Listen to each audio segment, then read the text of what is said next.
I never imagined our school trip to Whispering Pines would turn into a nightmare. It started like any other trip, a group of friends excited to escape the monotony of classes, ready for adventure. We were 5, me, Jake, Lizzie, Brian, and our fearless leader, Cassie. The teachers had assured us it would be a harmless weekend of hiking, campfires, and ghost stories. Little did they know how prophetic that last part would be. As we boarded the old school bus, the air was filled with chatter and laughter. Whispering Pines was a secluded campground about 3 hours from our town. We had heard rumors about the place, ghosts, unexplained disappearances, but we brushed them off as silly tales. We were high school seniors, practically adults. We weren't going to let a few spooky stories ruin our fun. The bus rattled down the winding forest road, the sun setting behind the trees. Lizzie was sitting next to me, her nose buried in a book as usual. Jake and Brian were joking around, trying to get Cassie to laugh.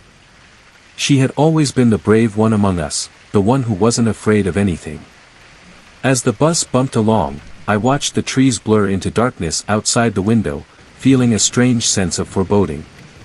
We arrived at the campground just as night fell. Our teachers, Mr. Thompson and Ms. Miller, gathered us around the fire pit to go over the rules.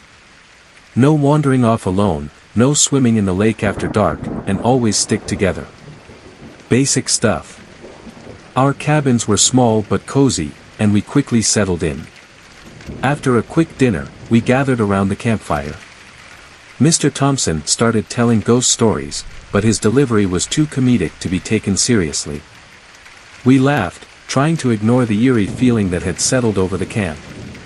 The night grew colder, and the firelight flickered, casting long shadows around us. Cassie, ever the thrill-seeker, suggested we play a game of truth or dare. It was a tradition on our trips, and no one wanted to be the party pooper. The dares started off tame, silly pranks and harmless fun. But then, it was Lizzie's turn. "I dare you to go to the old abandoned cabin," Jake said with a grin. "You know, the one they say is haunted." We all knew about the cabin. It was part of the lore of Whispering Pines, a relic of the past, supposedly abandoned after a series of strange events. Lizzie hesitated, but Cassie egged her on. "Come on, Lizzie. It's just a cabin. What's the worst that could happen?" Reluctantly, Lizzie agreed. We all decided to go with her. Strength in numbers, right? Armed with flashlights, we set off into the woods.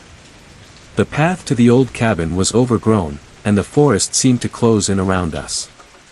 Every snap of a twig, every rustle in the bushes made us jump.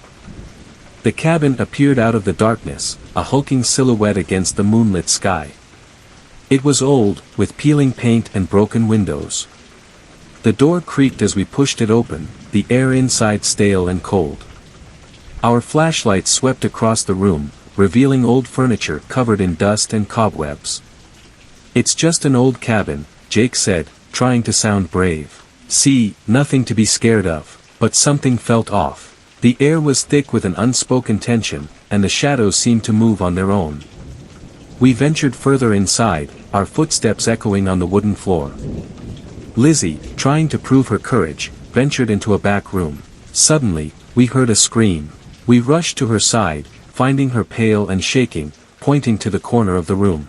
There, scratched into the wall, were words, "Get out."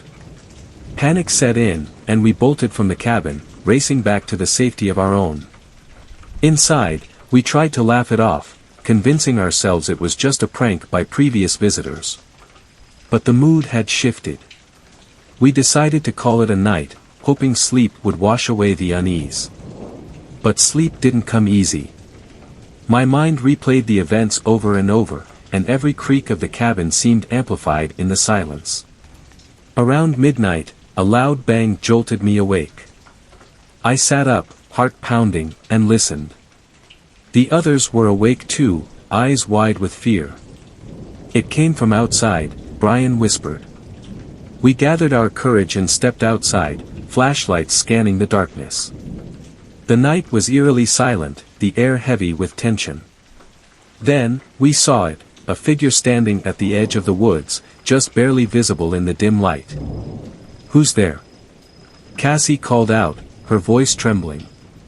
The figure didn't move.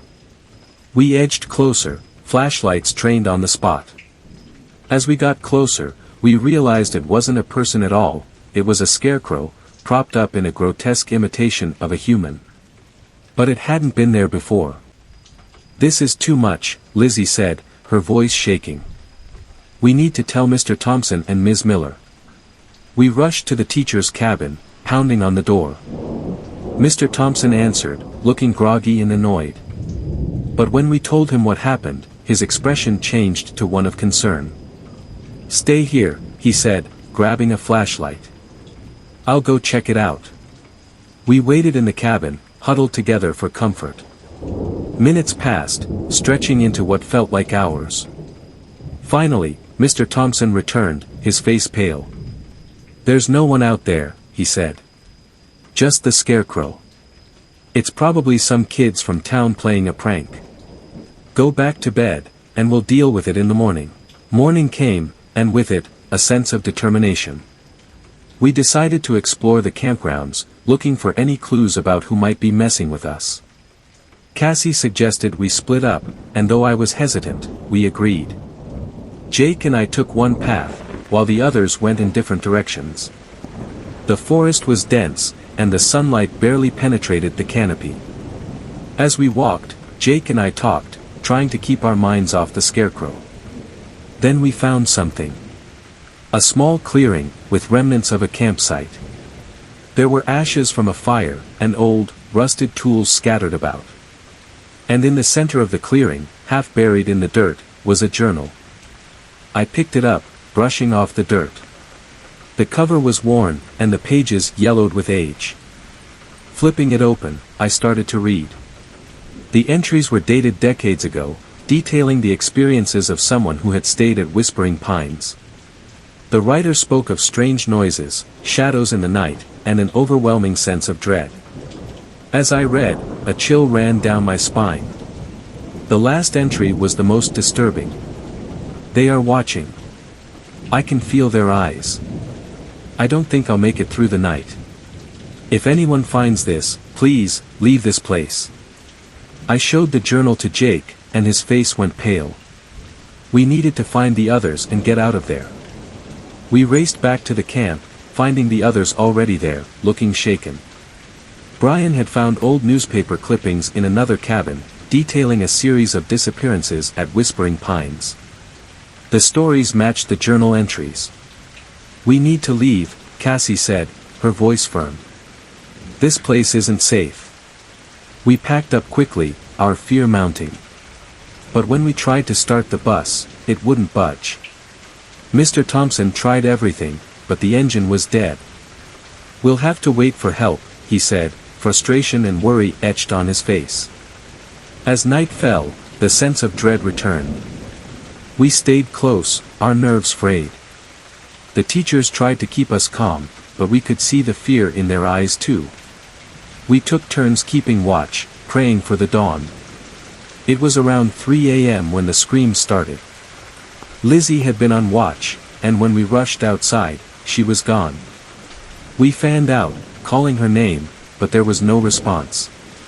Then, in the distance, we saw movement. The scarecrow was gone, replaced by a figure in the shadows. We gave chase, hearts pounding, the darkness closing in around us. We found Lizzie near the edge of the forest, unconscious but alive. As we carried her back, the figure watched us from the trees, its eyes glowing in the dark. We barricaded ourselves in the largest cabin, the atmosphere tense and fearful. Lizzie woke up, her eyes wide with terror. She told us about a voice, whispering to her, luring her into the woods. "We need to leave," she said, her voice trembling. "They won't let us go." Morning couldn't come fast enough. With the bus still dead, we had no choice but to hike out. We packed light and set off, Mr. Thompson leading the way. The forest seemed to press in on us, the shadows long and menacing. We hadn't gone far when we realized we were being followed. The same figure, moving silently among the trees. We quickened our pace, fear driving us forward.